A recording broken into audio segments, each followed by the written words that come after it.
29장에서 31장 내용, 여기서 특별히 29장에서 31장은 욥의 독백이에요. 그래서 욥의 세 친구에 대한 말 없어요. 독백이에요.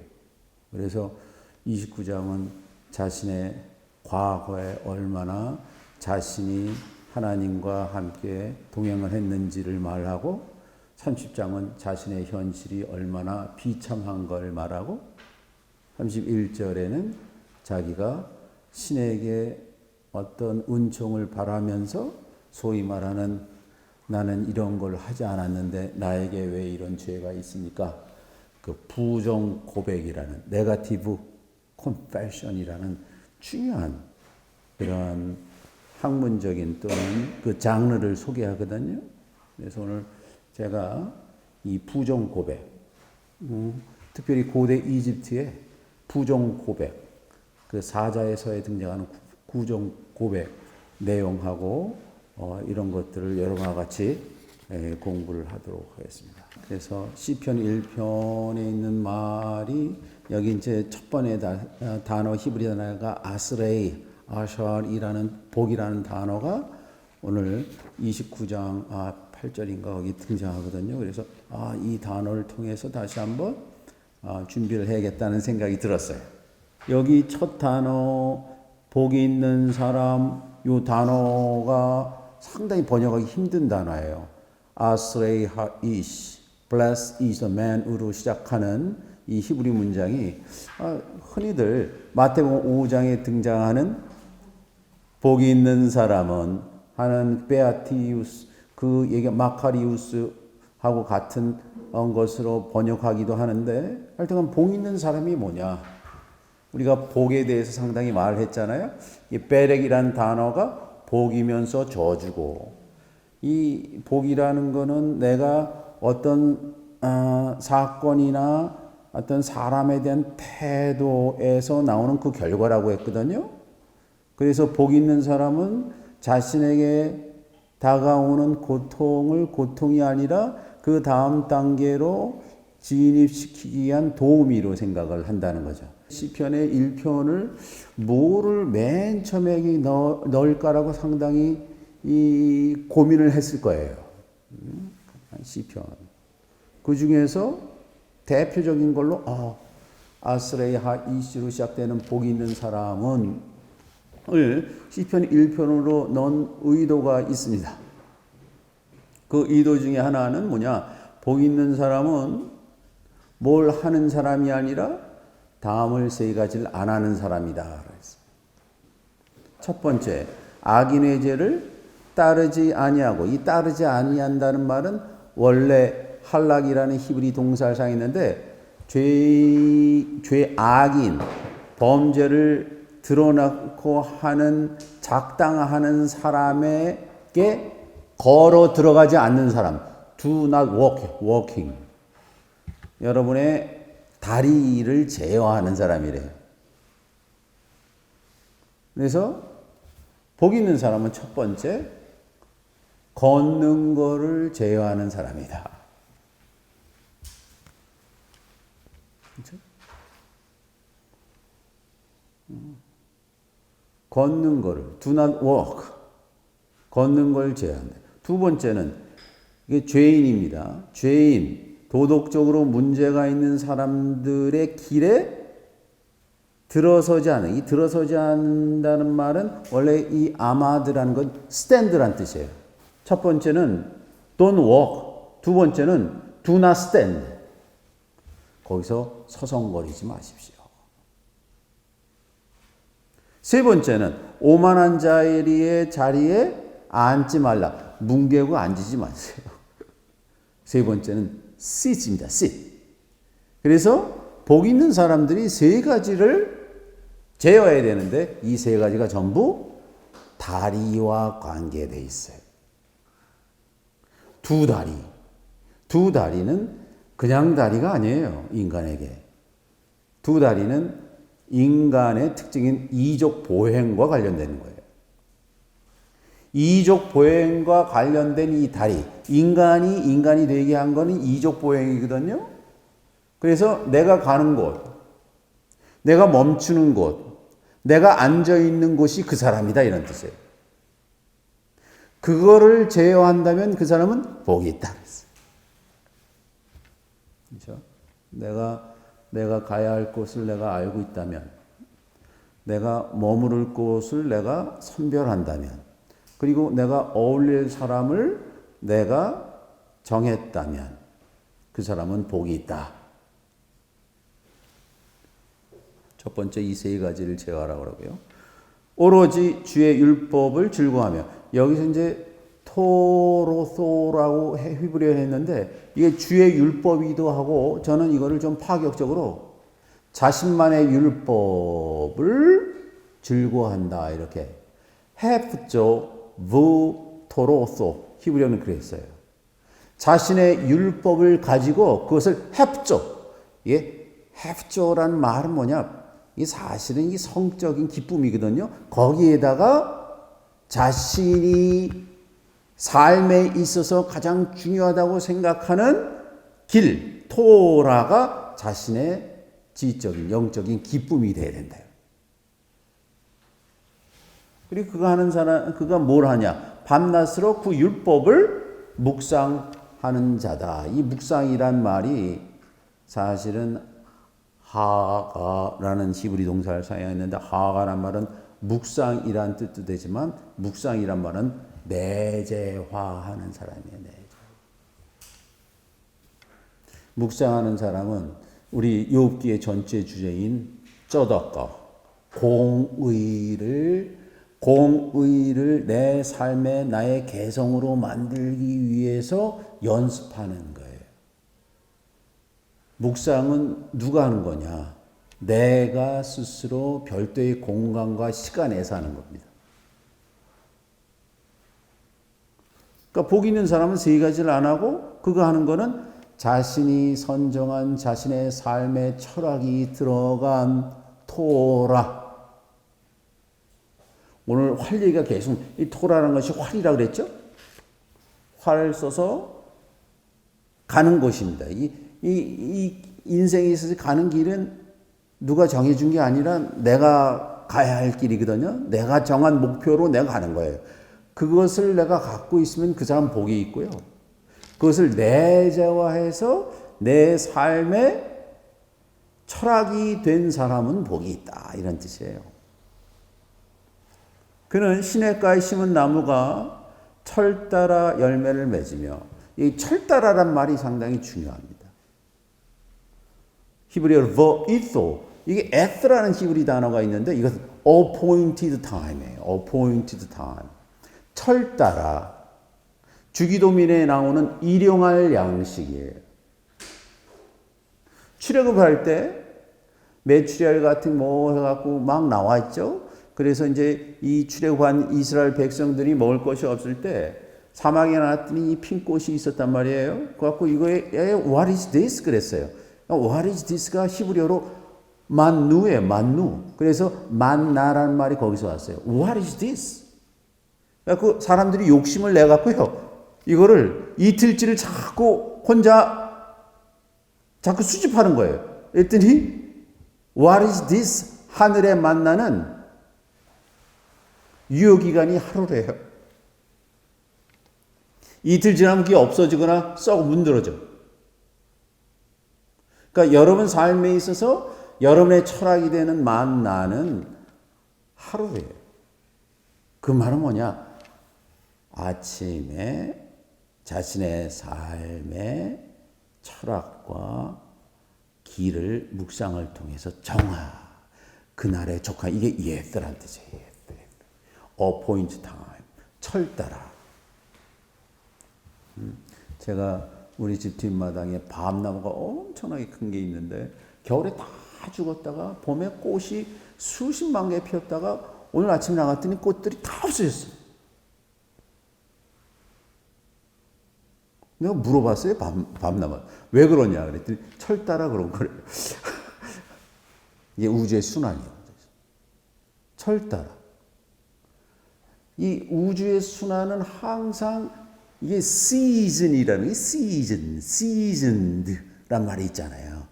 이게 잘 농옥이 익은 그때 해야 될 일을 하는 거예요. 여러분이 여기 와서 이 귀한 시간에 공부하는 거는 그때 나한테 주어지는 유일한 임무이기 때문에 하는 거예요. 의도적으로. 그렇기 때문에 내가 거기에 몰입할 수가 있는 거. 이게 철 따라 열매를 맺어야 돼요. 이건 뭐냐면 쓸데없이 많이 맺으면 안 됩니다. 과도하게. 철이 되지도 않았는데 내 과도한 수익을 얻는다. 그거 아니라는 거예요. 현대사회는 불로소득을 찬양하잖아요. 그렇죠? 아니에요. 철 따라. 그래서 주기도문도 일용할 양식을 주시옵소서. 일용할. 하루에 딱 통하는 양식을 달라는 거거든요. 그러면 그 입이 시들지 않은 것 같으니 하는 일마다 잘 된다. 하는 일마다 잘 되는 거는 항상 이것은 종말론적인 사회상이에요. 하는 일은 이 시간, 이 순간에 잘 된다는 거예요. 내일은 내일 잘 되는 거고. 그러나 악인은 그렇지 않습니다. 한낮 바람에 흩날리는 겨와 같습니다. 이 흩날리는 겨와 같다는 거는 외풍에 쉽게 움직인다. 이 사람이 말하면 저게 좋은 것 같고 저 사람이 말하면 저게 좋은 것 같고. 그러므로 악인은 심판받을 그때 얼굴을 들지 못하며 죄인은 의인들의 몸에 들어서지 못한다. 그렇다. 의인의 길은 이게 쩌덕 우리가 말하는 공의가는 의인이에요. 의인의 길은 주께서 인정하시지만 악인의 길은 그 자체가 뭐 나쁜 일이 생겨서 망하는 게 아니라 악인의 길 자체가 망하는 거예요. 왜냐하면 자신이 의도적으로 만들지 않았기 때문에. 그래서 시편 1편을 우리가 했습니다. 그래서 오늘 제가 이제 왜 욥이 이 아주 중요한 시점 엘리후 이 세 친구들의 세 번의 질문 소발과 빌달과 엘리파스의 세 번 질문을 다 대답을 하고 이게 대단한 마음을 내린 거거든요.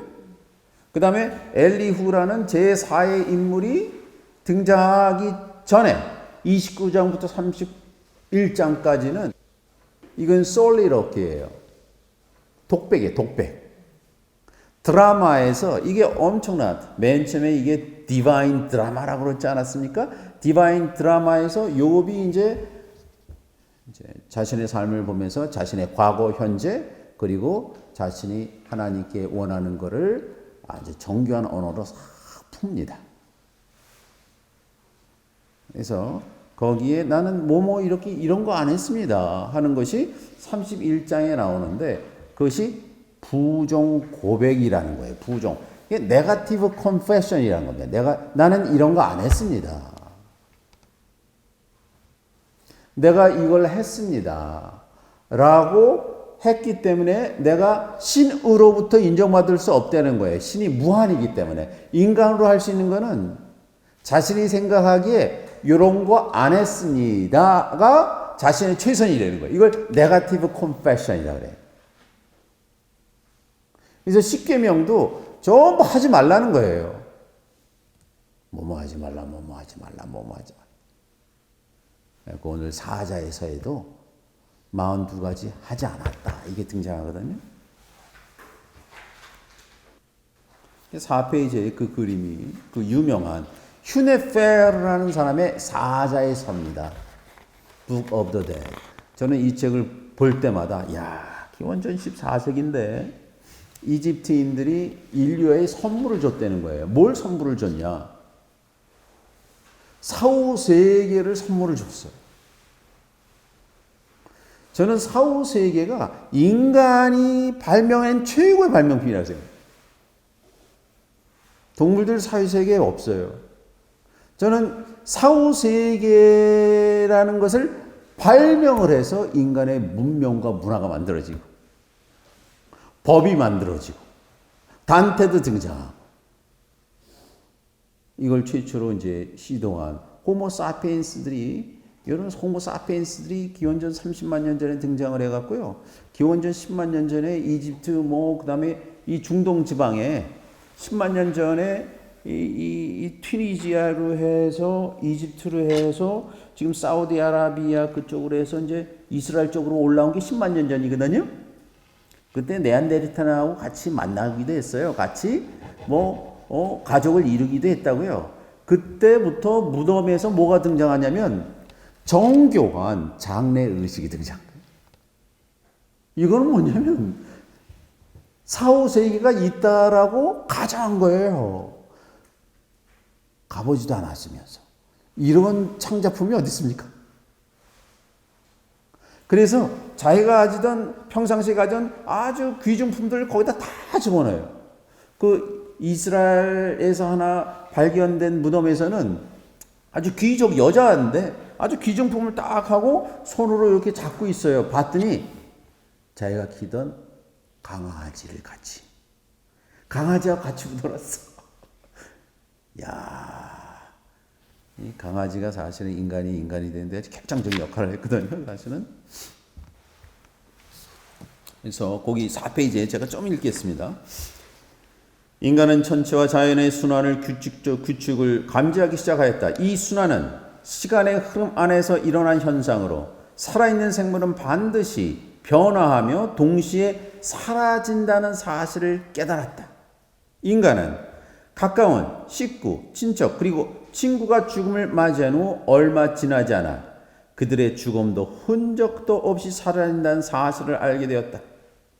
생물은 결국 있음에서 없음으로 의미에서 무의미로 이양하는 과정일 뿐이다.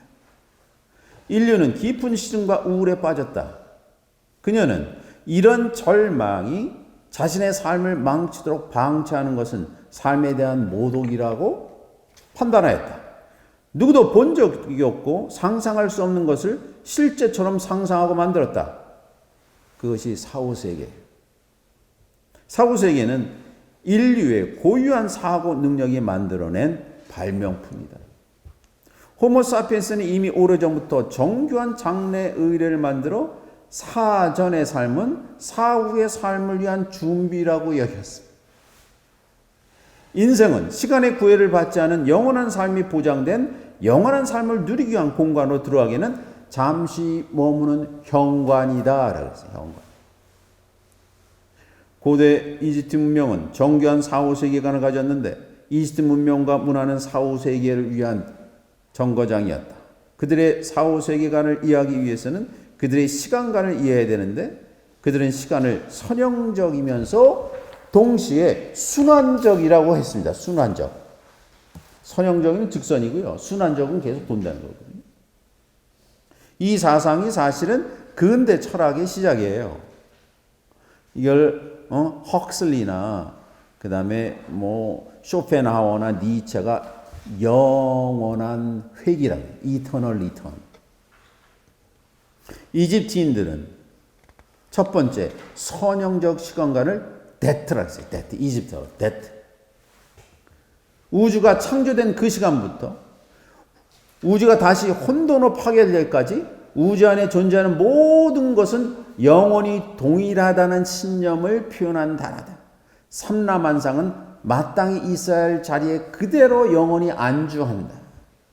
하늘은 땅 위에 있고 날강은 남쪽에서 북쪽으로 흐르며 태양은 동쪽에서 뜨고 서쪽에 지고 사람을 포함한 모든 생물들은 태어나고 자라고 죽는다. 우주 안에 존재하는 만물은 영원한 동일성, 이 동일성을 따라서 반복한다는 거죠. 두 번째 시간과는 네하흐라 그랬어요. 네하흐는 영원히 순환하다. 돌고 돌아요. 태양은 똑같은 자리를 매일, 매달, 매 계절 순환하고 동식물도 삶과 죽음의 순환을 반복한다. 이집트인들의 시간과는 영국과 같다는 거예요. 영국 대본은 영원한 대본이고 이게 데트예요. 대본은 똑같아요. 그런데 영국 배우나 그 밖의 장치에 따라 달라지는 이 순간의 영혼이 네하흐예요. 시간은 이 순간에서 일어나고 동시에 지속되고 시간은 순환적이요 동시에 선형적이며 완료되지 않은 상태이기도 하고 완료된 상태이기도 하고. 기원전 13세기 이집트에서 신왕조를 이룬 19세기 왕조 파라오 세티 1세 시대에 활동한 서기관 휴네페르라는 서기관이 있어요. 그는 고대 이집트 테베에서 활동했는데 그가 기록한 사자에서는 Book of the Dead라고 그러죠. 사자에서는 죽은 다음에 숨은 고개를 넘기 위해서는 주문을 외워야 돼. 이게 주문집이에요. 영혼의 안내서다. 고대 이집트들의 육체는 소멸하고 영혼은 영원하다고 믿었고 사자에서는 살아남은 영혼이 다음 단계의 삶을 살기 위한 안내서다. 그들이 살아있는 동안 생각, 말, 행동이 모두 문자의 신이며 마술의 신인 토트신. 이게 마술의 신이에요. 연금술사의 신이고. 생명의 책이 기록된다. 이들이 영원한 사후세계로 살기 위해서는 지하세계로 하강하여 반드시 심판을 받아야 된다. 그러니까 지하세계로 하강하는 것이 상승하는 거예요. 그죠? 영원한 사후세계로 진화하기 위해서는 인간은 자신이 생전에 한 가지 원칙을 가져야 되는데 그 원칙이란 하지 말아야 할 것을 안 하는 결이다. 그러니까 하지 말아야 할 것을 안다는 거 있죠. 이게 깨달음이죠. 그거 안 하는 거예요. 자신이 금지 조항을 안다는 것은 자신의 삶을 깊이 응시한 후 삶을 개선하기 위해 자신의 습관의 삶으로부터 제거해야 할 대상을 정확하게 구별했다는 것이다. 영생을 추구하는 죽은 자는 자신이 하지 않았다. 부정 고백을 암송해야 돼요. 네거티브 컨페션. 부정 고백은 재생과 부활의 신인 오시리스가 이집트 문화로 정착이 된 기원전 13세기 신왕국 시대로 들어와 더 중요한 장래 의식의 일부가 되었다. 사자는 그를 심판할 42명의 이름을 정확히 말해야 되고 이들은 각자 자신의 생전에 저지른 구체적인 죄를 관장하는 신들이 42명이 쫙 있는데 이게 전부 하지 말아야 할 것들이에요. 부정고백에.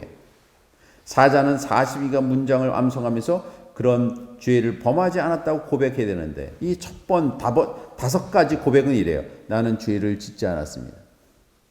그러니까 죄를 짓지 않기 위해서는 죄가 뭔지를 알아야 되는 거죠. 그렇죠? 폭력을 동반한 강도 행위를 저지르지 않았습니다. 훔치지 않았습니다. 남자나 여자를 살해하지 않았고 음식을 훔치지 않았습니다. 슈네페르의 사자에서는 아니의 파피루스와 함께 이집트인들의 사후세계를 표현한 전형적인 고정적인 이해인데 휴네페르는 이집트 19왕조였던 서기관으로 자신이 사회에 일어날 심판과 지하세계 여정 그리고 그 여정을 통과하기 위한 고문을 정교하게 그림과 글로 표현했습니다. 이 장면은 왼쪽에서 시작하여 오른쪽으로 순차적으로 진행돼요. 이 그림이요. 순차적으로 진행되는 걸 한 면에 딱 그린 거예요. 휴네펠은 시체 방부 처리신 자칼 가면을 쓴 아누비스의 손에 이끌려 천층 앞으로 간다. 천층 중간에 제단에 있는 아누비스가 왼손으로 추를 만지고 있어요. 그는 천층의 오른편에 서 있는 지혜의 신이며 문자의 신 토트를 응시한다. 토트는 뭐냐? 따오기 가면을 쓰고 그는 생명의 책임에서 휴네페르가 살아있는 동안 행했던 세 가지를 본다는 거예요. 생각, 말, 행동을 평가해. 아누비스는 토트의 심판 내용에 따라 저울추를 주정할 것이다. 내가 해야 될 생각, 하지 말아야 될 생각, 해야 될 말, 하지 말아야 될 말, 해야 될 행동, 하지 말아야 할 행동을 알았느냐를 본다는 거예요. 천층의 아래 오른쪽에 암무트라는 괴물이 토트의 판결을 애타게 기다리고 있어요. 암무트는 악어, 사자 그리고 하마의 하이브리드. 괴물은 삶과 죽음의 경계를 지키는 동물로 복합체의 모습이다. 천층의 오른편에 휴네페르의 심장이 올려져 있어요. 심장이라는 것이 고대인들한테는 심장이 뇌 기능까지 처음 합친 게 이 심장이거든요. 왼편엔 타조 깃털이 올려져 있다. 이집트인들의 심장이 그 개인의 감정, 지성, 개성을 상징하며 그녀가 일생 동안 저지른 모든 행위는 심장에 저장되어 있다고 그런 거예요. 그래서 내장이 모든 것을 척추하지만 심장만 특별히 보관을 해요. 왜? 이게 심판을 받아야 되니까. 타조 깃털은 우주의 질서인 마아뜨다. 마아뜨는 중용과 같은 개념이고 욥기에 등장하는 공의와 공평을 합친 개념이에요. 마아는 무슨 뜻이냐면 what is proper라는 뜻이에요. proper라는 것이 적당한 것이 아니라 내가 해야 될, 당연히 해야 될 나만의 의무 같은 거예요. 이게 그러니까 마아라는 형용사의 여성 명사형인데 내가 해야 될 생각, 말, 행위를 말하는 거예요. 그러니까 고대 이집트에서는 신이 나한테 묻는다는 거예요. 이게 영원한 세계로 갈 것이냐 아니면 암무트한테 잡혀먹을 것이다. 암무트한테 잡혀먹을 때 그 표현이 휴네페르는 뭐냐면 자신의 이름 휴네페르란 이름으로부터 버림받은 자가 된대. 그러니까 여러분의 이름은 일생 동안 여러분이 해야 될 거를 하도록 주어진 거라는 거죠. 마하트는 영원한 삶을 추구하는 인간이 습득해야 될 인상의 무게예요. 마하트는 자신의 언행을 살펴 하지 않겠다는 고백이자 자신에게 주어진 유일한 삶을 추구하겠다는 고백이다.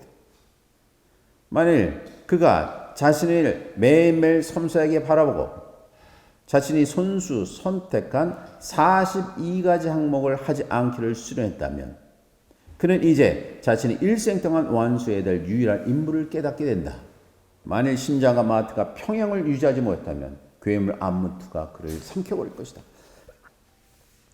그는 자신의 이름으로부터 버려진 자가 된다. 만일 심장과 마하트가 평형을 이루면 송골매의 신인 호루스는 태양신이면서 호루는 이집트어로 저 멀리 떨어진 자란 뜻이에요. 그가 재생과 부활의 신 오시리스 앞으로 데려갈 것이다. 오시리스 신 뒤에는 이시스와 넵티스 여신이 오시리스를 호위하고 있고 휴네페르는 오시리스의 도움으로 하늘의 별이 될 것이다. 이게 사자에서에 나오는 신화. 그래서 여기에 나오는 마아트가 오늘 우리가 공부할 공의와 공평. 이게 합쳐진 개념이거든. 그래서 오늘 욥이 다시 변론을 시작하고 다음과 같이 말했습니다. 엘로아께서 그렇죠. 다시 오래된 신명이 나왔죠. 엘로아라는 오래된 신명이 나를 지켜보시던 과거의 날처럼 누가 나를 예시적으로 돌이킬 것인가. 지금 돌이킬 수 없으니까 답답한 거죠. 그 당시에는 그의 등불이 내 머리 위에서 빛났기 때문에 그의 빛으로 내가 어두운 세상을 헤쳐나갈 수가 있었다. 세상이 호색이지만. 그리고 내가 전성기일 때, 이 전성기란 말이 이제 헤라프란 말이 추수할 때, 모든 곡식을 거둬들일 때란 뜻이에요. 전성기일 때, 그때는 엘로아의 우정이, 오래된 신의 우정이 내가 사는 장막 안에 함께 거했다. 그리고 샤다이라는 오래된 신명이 태어나서 샤다이가 아직 나와 함께 있을 때 내 앞에 자식들이 나를 둘러쌌다. 여기 나알이라는 단어를 썼는데 있었던 10명의 자식들이 나를 에워싸고 있었다. 내가 가는 걸음이 우유로 씻기고 내가 걸을 때마다 우유가 막 있었대. 그 귀한 우유가. 그리고 내가 기름이 조그만 시냇물이 돼서 바위에서 막 나오고 있었다. 그러니까 풍요하다는 거죠.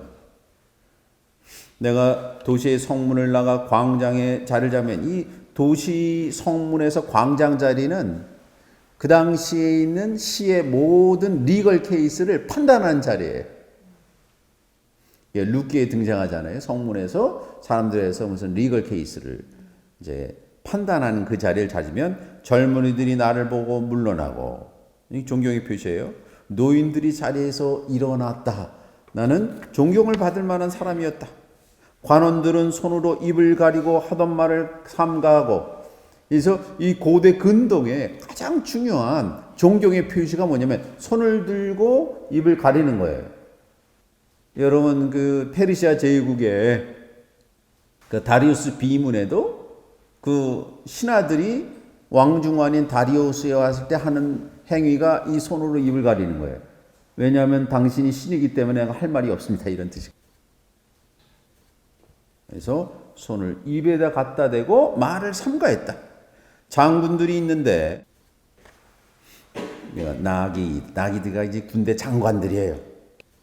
이게 선봉장들이 있는데 입청장의 혀가 붙어도 말소리를 죽였다. 내가 딱 등장하면. 그들의 귀는 내 이야기를 듣고 나를 칭송했고, 눈은 나를 보았을 때, 야, 내가 소중한 사람이라고 나를 증언하기에 이르렀다. 그러니까 12절서부터는 본격적으로 이건 전통적인 리더의 조건. 리더가 이스라엘에서 리더의 조건은 특별히 세 부류, 사회 약자들의 신원을 해줘야 돼요. 이게 과부와 고아, 이방인이거든요. 내가 특별히 한 것이 있는데 가난한 사람들이 의지할 데 없는 고아를 내가 구해줬다는 거예요. 그리고 사람들이 숨을 거두며 마지막으로 축복을 했는데 전부 나에 대해서 내가 일상을 잘했는데 야, 욥한테 고맙다. 그리고 과부의 신은 과부들의 심정들이 전부 기쁘게 되었다. 이제 그리고 제가 14절을 특별히 29장의 가장 중요한 구절로 제가 만들었는데 보세요. 하나는 ጼ덱이라는 공의가 나왔고, 공의, 저덕화 이게 계속 나왔죠? 하나는 미슈파트는 공평이에요. 그러니까 이거는 정의롭게 판단한 리걸 케이스를 말하는 거고, 하나는 내가 삶을 통해서 오랫동안 수련해서 내재화된 나의 개성 같은 것이 공의예요. 그래서 공의 표현할 때는 공의가 나를 옷 입혔다. 공의가 나를 옷 입혔다는 거예요. 벌거벗은 몸이 아니죠. 그렇죠? 이 라밧이라는 옷 입혔다는 표현이 아담과 이브가 에덴 동산에서 선악과를 따 먹었을 때 에덴 동산에서 나와요.